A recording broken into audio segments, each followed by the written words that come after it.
बिस्मिल्लाहिर्रहमानिर्रहीम अस्सलाम वालेकुम व्यूअर्स, आप देख रहे हैं यूट्यूब चैनल बिजनेस इन्फो में खुश आमदीद कहता हूं। मैं हूं बिलाल नज़ीर। आज एक मरतबा फिर आपको सिटी एरिया के ऐसे फार्म पर लेके आए हैं जो बहुत ही ज़्यादा वेल मैनेज्ड है। इनके पास बारी नस्ल की बहुत ज़बरदस्त बफलोज हैं और एक से बढ़कर एक भैंस है। हमारी आंखों के सामने इन्होंने एक भैंस से 10 किलो दूध हासिल किया। इसका मतलब है कि इनके पास 20 किलो से ज़ायद दूध देने वाली भैंसें मौजूद हैं। ये भैंसें आप देख सकते हैं। जानवरों के मनाजर भी आपको साथ साथ दिखाए जाएंगे, साथ साथ सारी तफसीलात बताई जाएंगी। सिटी एरिया में रहकर कैसे दूध बेचा जाता है, कैसे फार्म चलाया जाता है, कैसे मसाइल का सामना किया जाता है और फिर इनका चारा और ये सारा सिस्टम जो है ये आपको बताया जाएगा। तो वीडियो आखिर तक ज़रूर देखिएगा क्योंकि इसमें बहुत बेश कीमत बातें आपके लिए मौजूद हैं। और साथ ही साथ हमारे चैनल को सब्सक्राइब कीजिए, बेल आइकन को भी दबा दीजिए ताकि जैसे ही वीडियो अपलोड हो तो आपको मिलती रहे। और फेसबुक के नाज़रीन हमारे पेज को लाइक भी कीजिए, फॉलो भी कीजिए। तो आइए आपकी मुलाकात सिटी एरिया में रहकर एक शानदार बफलो फार्म और गाय का फार्म चलाने वाले आदमी से मुलाकात करवाते हैं। अस्सलाम वालेकुम। वालेकुम सलाम जी। भाईजान की हाल चाल है? हाँ जी करिए जी। की नाम भाई दा? मेरा नाम अब्दुल रहमान है जी। चाचा अब्दुल रहमान, माशाल्लाह जानवरों का काम किन्ने अरसे तो कर रहे हो? अरसा 20 साल तो कर रहे हैं ਅਸੀਂ। अच्छा, ਮਾਸ਼ਾਅੱਲਾ ਤੁਸੀਂ ਸਿਟੀ ਦੇ ਵਿੱਚ ਮੈਨੇਜ ਕਰਨ ਦੇ ਹੋ ਤੇ ਸਿਟੀ ਦੇ ਵਿੱਚ ਕਾਰੋਬਾਰ ਕਰਨ 'ਚ ਕੀ ਮਸਾਇਲ ਦਾ ਤੁਹਾਨੂੰ ਸਾਹਮਣਾ ਕਰਨਾ ਪਿਆ ਹੁਣ ਤੱਕ?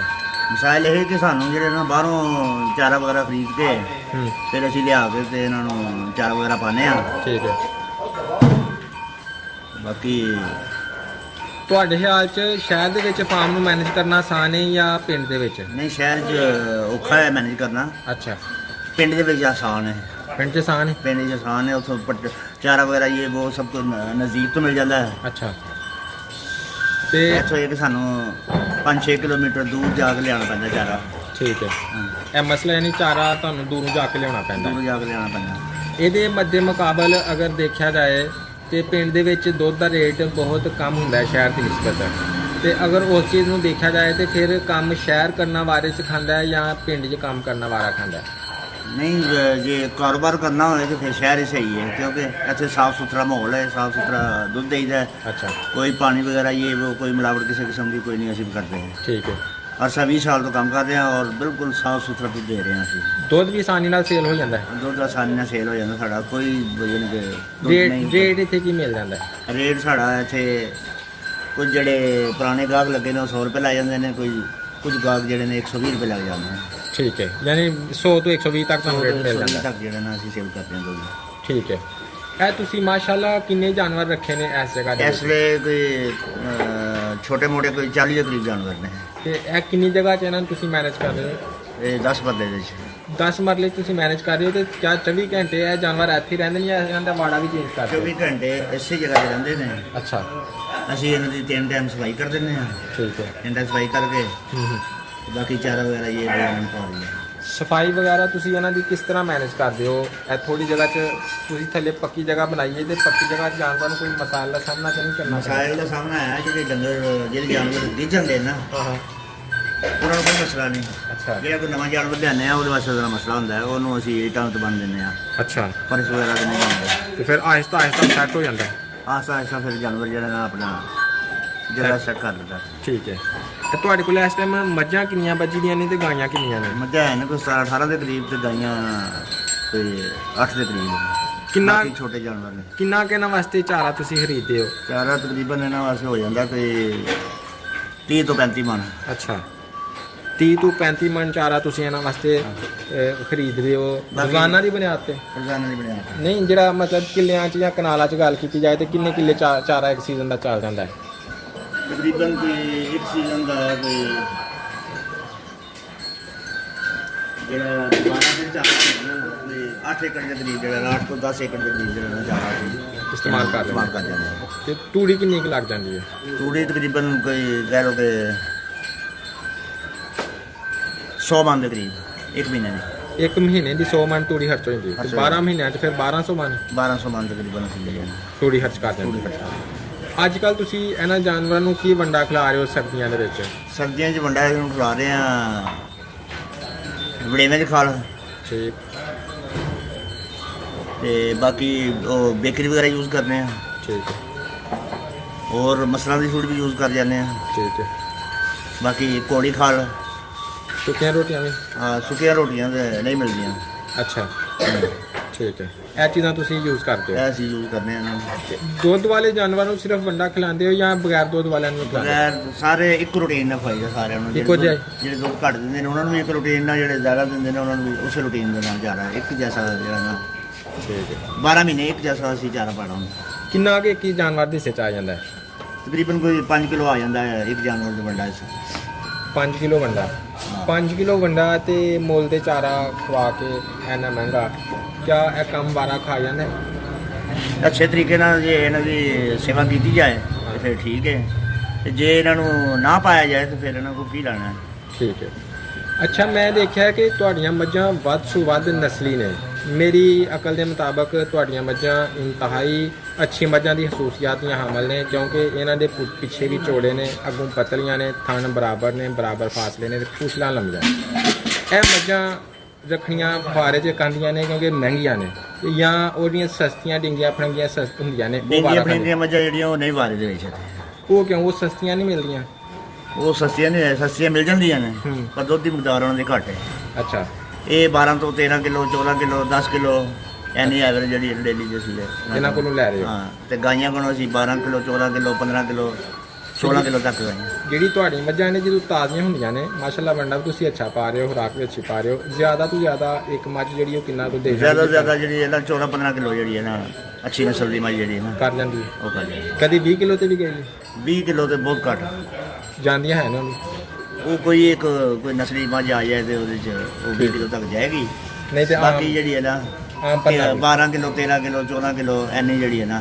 ਬੱਚੇ ਨੂੰ ਪਿਆ ਕੇ ਜਾਂ ਬੱਚੇ ਤੋਂ ਬਗੈਰ ਬੱਚੇ ਤੋਂ ਬਗੈਰ ਤੇ ਬੱਚੇ ਨੂੰ ਪਿਆ ਕੇ ਫੇਰ ਤੇ 2-3 ਬੱਚੇ ਕਿਲੋ ਨੂੰ ਵਧੀ ਕਿਲੋ ਪਿਆ ਕੇ ਫਿਰ 12 ਕਿਲੋ ਜਿਹੜਾ ਨਾ ਦੁੱਧ ਰਹਿ ਜਾਂਦਾ ਹੈ। ਰਾਈ ਠੀਕ ਹੈ ਅੱਛਾ ਕੀ ਤੁਸੀਂ ਨਵੇਂ ਬੰਦੇ ਨੂੰ ਮਸ਼ਵਰਾ ਦੇਵੋਗੇ ਕਿ ਮੱਝਾਂ ਦਾ ਕਾਰੋਬਾਰ ਕਰਨਾ ਚਾਹੀਦਾ ਜਾਂ ਗਾਈਆਂ ਦਾ ਜਾਂ ਇਹਨਾਂ ਨੂੰ ਮਿਕਸ ਕਰਕੇ ਮਿਕਸ ਕਰਕੇ ਸਹੀ ਹੈ ਜਿਹੜੇ ਨਾ ਮੱਝਾਂ ਦਾ ਕਾਰੋਬਾਰ ਵਿੱਚ ਨੁਕਸਾਨ ਵੀ ਹੁੰਦਾ ਹੈ ਫਾਇਦਾ ਵੀ ਹੁੰਦਾ ਹੈ ਠੀਕ ਹੈ ਜੇ ਅੱਛੇ ਤਰੀਕੇ ਨਾਲ ਚਾਰਾ ਸ਼ਾਰਾ ਪਾਇਆ ਜਾਏ ਹੂੰ ਤੇ ਮੱਝਾਂ ਜਿਹੜੀਆਂ ਨਾ ਉਹ ਠੀਕ ਰਹਿੰਦੀਆਂ ਨੇ ਠੀਕ ਰਹਿੰਦੀਆਂ ਤੇ ਮਿਕਸ ਰੱਖਣ ਦਾ ਕੀ ਫਾਇਦਾ ਹੈ ਮਿਕਸ ਇਹ ਕਿ ਗਾਈਆਂ ਦਾ ਦੁੱਧ ਜਿਹੜਾ ਨਾ ਜ਼ਿਆਦਾ ਬੁਖਾਰ ਨਹੀਂ ਹੁੰਦਾ ਹੂੰ ਮੱਝਾਂ ਦਾ ਦੁੱਧ ਘੱਟ ਬੁਖਾਰ ਹੁੰਦਾ ਹੈ। ਠੀਕ ਹੈ ਗਾਈਆਂ 12 ਮਹੀਨੇ ਦੁੱਧ ਇੱਕ ਜੈਸਾ ਕਰ ਛੱਡਦੀਆਂ ਨੇ ਠੀਕ ਹੈ ਮੱਝ ਜਿਹੜੀ 6 ਤੋਂ 8 ਮਹੀਨੇ ਦੁੱਧ ਕਰਦੀ ਹੈ ਠੀਕ ਹੈ ਤੇ ਇਹ ਇਹਨਾਂ ਦਾ ਫਾਇਦਾ ਹੈ ਐਂ ਨੀ। ਕਿੰਨੀਆਂ ਮੱਝਾਂ ਤੇ ਕਿੰਨੀਆਂ ਗਾਈਆਂ ਸਮਾ ਜਾਂਦੀਆਂ ਨੇ ਕੋਈ 15 ਮੱਝਾਂ ਚ ਕਹਿ ਲਓ ਕਿ 7 ਸਮਾ ਜਾਂਦੀਆਂ 7 ਸਮਾ ਜਾਂਦੀਆਂ ਨੇ 7 ਸਮਾ ਜਾਂਦੀਆਂ ਅੱਛਾ ਤੇ ਮੱਝਾਂ ਕਿਹੜੀ ਨਸਲ ਦੀਆਂ ਰੱਖਣੀਆਂ ਚਾਹੀਦੀਆਂ ਨੇ ਤੇ ਗਾਈਆਂ ਕਿਹੜੀ ਨਸਲ ਦੀਆਂ ਰੱਖਣੀਆਂ ਚਾਹੀਦੀਆਂ ਨੇ ਇਹ ਜ਼ਿਆਦਾ ਇੱਧਰ ਚੀਚਾ ਵਤਨ ਸਾਈਵਾਲ ਹੂੰ ਇਹ ਜਿਹੜੀਆਂ ਨਾ ਸਾਨੂੰ ਹੂੰ ਇਹ ਵਾਰੇ ਜਾਂਦੀਆਂ ਨੇ ਬਾਕੀ ਜਿਹੜੀ ਦੇਸੀ ਮੱਝ ਹੈ ਉਹ ਜਿਹੜੀ ਹੈ ਨਾ ਉਹ ਬਾਰੇ ਚ ਨਹੀਂ ਆਉਂਦੀ ਉਹ ਨਹੀਂ ਵਾਰੇ ਜਾਂਦੀ ਦੇਸੀ ਮੱਝ ਜਿਹੜੀ ਹੈ ਨਾ ਬਹੁਤ ਘੱਟ ਮਕਦਾਰ ਮਿਲਦੀ ਹੈ ਅੱਜ ਕੱਲ ਚੀਚਾਵਤਨੀ ਸਾਈਵਾਲ ਦੀ ਮੱਝ ਢੁੱਕੀ ਹੋਈ ਸੂਣ ਵਾਲੀ ਜਾਂ ਸੂਈ ਕਿੰਨੇ ਕੁ ਦੀ ਲੱਭ ਜਾਂਦੀ ਉਹ ਕੋਈ 2.5 ਤੋਂ 3 ਲੱਖ ਰੁਪਏ ਦੀ ਹੁੰਦੀ ਹੈ। ਤੇ ਮੱਝ ਖਰੀਦਣ ਲੱਗਿਆਂ ਕਿਹੜੀਆਂ ਗੱਲਾਂ ਦਾ ਖਿਆਲ ਰੱਖਣਾ ਚਾਹੀਦਾ ਹੈ ਜਰਾ ਉਹ ਬੰਦਿਆਂ ਨੂੰ ਨਵਿਆਂ ਨੂੰ ਦੱਸ ਦਿਓ ਤਾਂ ਕਿ ਉਹਨਾਂ ਦੀ ਥੋੜੀ ਜਿਹੀ ਰਾਹਨਮਾਈ ਹੋ ਜਾਏ ਕਿ ਮੱਝ ਤੂੰ ਮੱਝ ਖਰੀਦਣ ਲੱਗੇ ਉਹਦਾ ਪਿੱਛੋਂ ਮੂੰਹ ਦੇਖੇ ਬੰਦਾ ਉਹਦਾ ਪਿੱਛਾ ਦੇਖੇ ਉਹਦਾ ਥਣ ਚੜਾ ਦੇਖੇ ਠੀਕ ਹੈ ਤੇ ਕੈਸਾ ਹੈ ਹੂੰ ਉਹਦੇ ਹਿਸਾਬ ਨਾਲ ਜਿਹੜਾ ਨਾ ਉਹਨੇ ਕਿਸ ਤਰ੍ਹਾਂ ਦਾ ਹੋਣਾ ਚਾਹੀਦਾ ਹੈ? ਥਣ ਜਿਹੜਾ ਅੰਦਰ ਬਾਹਰ ਹੋਣਾ ਚਾਹੀਦਾ ਡੰਗਰ ਦਾ ਠੀਕ ਥਣ ਸੋਹਣੇ ਹੋਣੇ ਚਾਹੀਦੇ ਨੇ ਮੁੱਠੀ ਆਉਣ ਵਾਲੇ ਠੀਕ ਹੈ ਕਿੰਨੇ ਇੰਚ ਲੰਬਾ ਥਣ ਹੋਏ ਤੋਂ ਮੁਨਾਸਬ ਹੁੰਦਾ ਹੈ ਤੇ ਤਕਰੀਬਨ 3 ਇੰਚ ਥਣ ਜਿਹੜਾ ਹੈ ਨਾ ਦੋਵਾਂ ਤਿੰਨ ਤੋਂ ਚਾਰ ਥਣ ਇੰਚ। ਦੋਵਾਂ ਥਣ ਦਰਮਿਆਨ ਕਿੰਨਾ ਰੱਖਣਾ ਹੋਣਾ ਚਾਹੀਦਾ ਹੈ? ਕਮ ਸੇ ਕਮ ਕੋਈ 4-5 ਇੰਚ ਦਾ ਫਰਕ 6 ਇੰਚ ਦਾ ਫਰਕ ਹੋਣਾ ਚਾਹੀਦਾ ਠੀਕ ਹੈ ਤੇ ਮੱਝ ਸੂਈ ਲੈਣੀ ਚਾਹੀਦੀ ਹੈ ਕਿ ਸੂਣ ਵਾਲੀ ਮੱਝ ਸੂਈ ਲੈਣੀ ਚਾਹੀਦੀ ਹੈ ਸੂਣ ਵਾਲੀ ਮੱਝ ਦਾ ਕੱਲ ਕੋਈ ਮਸਲਾ ਮਸਾਇਲ ਆਇਆ ਤੇ ਫਿਰ ਸੂਈ ਮੱਝ ਚੋ ਕੇ ਬੰਦਾ ਲੈ ਪਤਾ ਚੱਲ ਜਾਂਦਾ ਫਿਰ ਪਤਾ ਚੱਲ ਜਾਂਦਾ ਕਿ ਹਾਂਜੀ ਇਹਦੀ ਧਾਰ ਸਹੀ ਹੈ ਇਹ ਦੁੱਧ ਦੀ ਮਿਕਦਾਰ ਕੈਸੀ ਹੈ ਠੀਕ ਹੈ ਇਸ ਵਾਸਤੇ ਜਿਹੜਾ ਨਵਾਂ ਬੰਦਾ ਅਗਰ ਕਾਰੋਬਾਰ ਸ਼ੁਰੂ ਕਰਨਾ ਚਾਹੁੰਦਾ ਹੈ ਉਹਨੂੰ ਖਾਂਗੜੀਆਂ ਮੱਝਾਂ ਲੈ ਕੇ ਸ਼ੁਰੂ ਕਰਨਾ ਚਾਹੀਦਾ ਹੈ ਕਿ ਤਾਜ਼ੀਆਂ ਕਿਉਂਕਿ ਖਾਂਗੜੀਆਂ ਸਸਤੀਆਂ ਮਿਲ ਜਾਂਦੀਆਂ ਨੇ ਤਾਜ਼ੀਆਂ ਮਹਿੰਗੀਆਂ ਮਿਲਦੀਆਂ ਨੇ ਖੰਗਣੀਆਂ ਮੱਝਾਂ ਜੇ ਤੇ ਸੂਣ ਵਾਲੀਆਂ ਮਿਲ ਜਾਣ ਹਾਂ ਫਿਰ ਤਾਂ ਸਹੀ ਹੈ ਉਹ 6 ਮਹੀਨੇ ਦਾ ਚਾਰਾ ਪਾ ਕੇ ਹਾਂ ਉਹਨੂੰ ਸਵਾ ਲੇ ਅੱਛਾ ਤੇ ਉਹ ਅੱਛੀਆਂ ਰਹਿਣਗੀਆਂ ਅੱਛਾ ਤੇ ਜੇ ਉਹ ਤਾਜ਼ੀਆਂ ਲੈਣੀਆਂ ਨੇ ਹਾਂ ਫਿਰ ਉਹ ਚੋਕ ਲਵੇ ਜਿਹੜੀ ਦੇਖੇ ਕਿ 12-14 ਕਿਲੋ ਦੀ ਮਿਕਦਾਰ ਹੋਏਗੀ ਦੁੱਧ ਦੀ ਠੀਕ ਫਿਰ ਹੈ ਉਹ ਜਿਹੜੀਆਂ ਅੱਛਾ ਜੀ। ਲੋਕ ਕਈ ਜ਼ਿਮੀਂਦਾਰ ਕਹਿੰਦੇ ਨੇ ਕਿ ਮੱਝਾਂ 'ਚ ਝੋਟਾ ਨਾ ਰੱਖਿਆ ਹੋਏ ਤੇ ਘਾਟਾ ਪੈ ਜਾਂਦਾ, ਮੱਝਾਂ ਖੰਡਰ ਹੋ ਨਿਕਲ ਆਉਂਦੀਆਂ ਨੇ। ਤੇ ਤੁਸੀਂ ਕਿਸ ਤਰ੍ਹਾਂ ਮੈਨੇਜ ਕਰਦੇ ਹੋ ਕਿ ਤੁਹਾਡੇ ਤੁਸੀਂ ਝੋਟਾ ਵੀ ਨਹੀਂ ਰੱਖਿਆ ਤੇ ਫਿਰ ਵੀ ਮਾਸ਼ਾਅੱਲਾ ਤੁਸੀਂ ਸਿਸਟਮ ਚਲਾ ਰਹੇ ਹੋ? ਕਿਸ ਤਰ੍ਹਾਂ ਤੁਹਾਨੂੰ ਪਤਾ ਚੱਲਦਾ ਹੈ ਕਿ ਮੱਝ ਮੱਝ ਠੀਕ ਹੈ? ਜਿਹੜੀ ਹੈ ਨਾ ਆਪਣਾ ਦੱਸ ਦਿੰਦੀ ਹੈ ਕਿ ਮੈਂ ਐਸੇ ਨਵੇਂ ਤੋਂ ਬੋਲਣਾ ਹੈ। ਅੱਛਾ, ਇਹ ਤਜਰਬਾਕਾਰ ਬੰਦੇ ਨੂੰ ਵੀ ਪਤਾ ਚੱਲਦਾ, ਤਜਰਬਾਕਾਰ ਬੰਦੇ ਨੂੰ, ਆਮ ਬੰਦੇ ਨੂੰ ਨਹੀਂ ਪਤਾ ਲੱਗਦਾ। ਆਮ ਬੰਦੇ ਨੂੰ ਨਹੀਂ ਪਤਾ ਚੱਲਦਾ। ਅੱਛਾ, ਇਹ ਕੰਮ ਤੁਸੀਂ ਕਰ ਰਹੇ ਹੋ, ਸਾਰਾ ਚੀਜ਼ਾਂ ਮੁੱਲ ਦੀਆਂ ਮੈਨੇਜ ਕਰਦੇ ਹੋ ਕਿ ਤੁਹਾਡੀ ਕੋਈ ਚੀਜ਼ ਵੀ ਤੁਸੀਂ ਕਹਿੰਦੇ ਹੋ ਕਿ ਆਪਣੀ ਨਹੀਂ, ਚਾਰਾ ਵੀ ਮੁੱਲ ਦਾ, ਵੰਡਾ ਵੀ ਮੁੱਲ ਦਾ, ਜਗ੍ਹਾ ਵੀ ਹਿਸਾਬ ਨਾਲ ਕਿਰਾਏ ਦੀ ਬਣ ਗਈ, ਤੇ ਸਾਰੀ ਚੀਜ਼ਾਂ ਪਾ ਲਈਏ ਤੇ ਇਹ ਕੰਮ ਘਾਟੇ 'ਚ ਜਾ ਰਿਹਾ ਕਿ ਮੁਨਾਫੇ 'ਚ ਜਾ ਰਿਹਾ? ਬਸ ਕਹਿ ਲਓ ਕਿ ਗੁਜ਼ਾਰਾ ਹੋ ਰਿਹਾ, ਘਰ ਦਾ ਨਿਜ਼ਾਮ ਚੱਲ ਰਿਹਾ। ਗੁਜ਼ਾਰਾ ਹੋ ਰਿਹਾ ਘਰ ਨਾਲ। ਘਰ ਦਾ ਨਿਜ਼ਾਮ ਚੱਲ ਰਿਹਾ। ਤੁਸੀਂ ਕਿੰਨੇ ਬੰਦੇ ਮਿਲ ਕੇ ਇਹ ਜਾਨਵਰ ਸੰਭਾਲ ਰਹੇ ਹੋ? ਅਸੀਂ ਤਕਰੀਬਨ 2 ਬੰਦੇ ਪੱਕੇ ਆਣਾ ਠੀਕ ਹੈ। ਤੇ 2 ਬੰਦੇ ਜਿਹੜੇ ਨੇ ਪਾਰਟ ਟਾਈਮ ਜਿਹੜੇ ਨੇ 2 ਟਾਈਮ ਉਹ ਡਿਊਟੀ ਜਾਂਦੇ ਨੇ। ਓਵਰਆਲ 3 ਹੋ ਗਏ ਨਾ, ਅਗਰ ਉਹਨਾਂ ਵੀ ਅੱਧਾ ਟਾਈਮ ਮਿਲਾ ਲਈ ਤੇ 3 ਬੰਦੇ ਮਿਲ ਕੇ ਇਹ ਜਾਨਵਰ ਸੰਭਾਲ ਸਕਦੇ ਨੇ। ਇੱਕ ਬੰਦਾ ਜਿਹੜਾ 5-6 ਜਾਨਵਰ ਜਿਹੜਾ ਸੰਭਾਲ ਸਕਦਾ ਹੈ। ਠੀਕ ਹੈ। ਇੱਕ ਬੰਦੇ ਦੀ ਤਨਖਾਹ ਅੱਛੀ ਖਾਸੀ ਹੈ, ਚੁੱਪ ਨਿਕਲ ਆਉਂਦੀ? ਅਗਰ ਫਰਜ਼ ਕਰੋ ਆਪਣੀ ਤਨਖਾਹ ਦੀ ਗੱਲ ਕਰੀਏ ਬਈ ਮੈਂ ਫਰਜ਼ ਕਰੋ 50-60 ਹਜ਼ਾਰ ਜਾਂ ਲੱਖ ਰੁਪਏ ਮਹੀਨਾ ਕਮਾਇਆ ਤਾਂ ਨਿਕਲ ਆਉਂਦਾ ਹੈ? ਨਹੀਂ ਇੰਨਾ ਨਹੀਂ ਨਿਕਲਦਾ। ਅੱਛਾ, ਪਰ ਇਹ ਕਿ 30-40 ਹਜ਼ਾਰ ਰੁਪਏ ਜਿਹੜਾ ਨਾ 30 ਬੰਦੇ ਦਾ ਚਾਹੀਦਾ। ਹਾਂ। ਠੀਕ ਹੈ ਸਰ, ਬਹੁਤ ਸ਼ੁਕਰੀਆ, ਤੁਸੀਂ ਬੜੀ ਅੱਛੀ ਗੁਫ਼ਤਗੂ ਕੀਤੀ ਹੈ।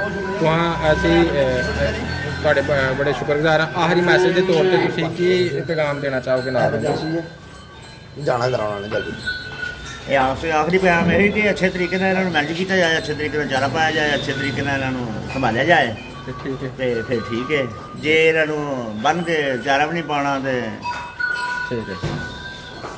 ਇਹਨਾਂ ਨੂੰ ਸਹੀ ਤਰੀਕੇ ਨਾਲ ਇਹਨਾਂ ਦੀ ਦੇਖਭਾਲ ਨਹੀਂ ਕਰਨੀ ਤੇ ਫਿਰ ਇਹਦਾ ਕੋਈ ਫਾਇਦਾ ਨਹੀਂ। ਠੀਕ ਹੈ, ਮਿਹਰਬਾਨੀ ਸਰ, ਬਹੁਤ ਸ਼ੁਕਰੀਆ। ਅਸਲਾਮ ਵਾਲੇਕੁਮ।